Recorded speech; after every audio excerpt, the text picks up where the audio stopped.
Is Mr. Vianney good? The Vicar General asks. He is a model of goodness, the seminary official responded. Very well, then let him be ordained. And thus the last obstacle was removed from the long and winding path to holy orders for John Marie Vianney. Young John had difficulty learning Latin, and all seminary courses were in Latin back then.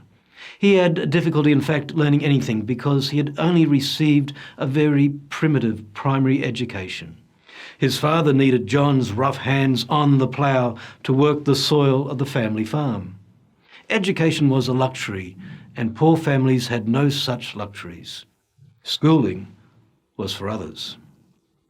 After deciding to enter the seminary, John had to be privately tutored, was almost compelled to transfer to a less demanding diocese, and was in and out of different seminaries, and finally personally interviewed to determine if his struggles with education was sufficient to stop him from being ordained.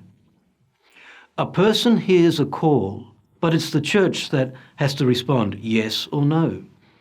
The Vicar General courageously, wisely, and correctly answered yes to John Vianney, who became the patron saint of parish priests.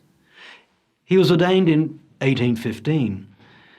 He was made pastor of a small parish in Ars, a dead-end village of farmers, seemingly in the middle of nowhere. It was so tiny that on his first visit, the new priest couldn't even find it without local help. When he first stepped foot in the parish, he dropped to his knees and kissed the ground. Father Vianney's humble gesture was known to John Paul II, who emulated it on every visit he made to a country. Father Vianney would spend the rest of his life, 40 plus years, in Ars, where he eventually won over his parishioners by his zeal, his example and his persistence. His work as a confessor is probably John Vianney's most remarkable accomplishment, with him being recorded spending over 12, 13, 14 hours a day reconciling his parishioners to their God.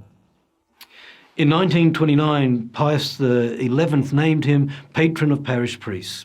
So on today, the memorial of St John Vianney, say a prayer for us priests. May we have the same vision and determination to be good pastors and the same humility to be fellow pilgrims on the journey.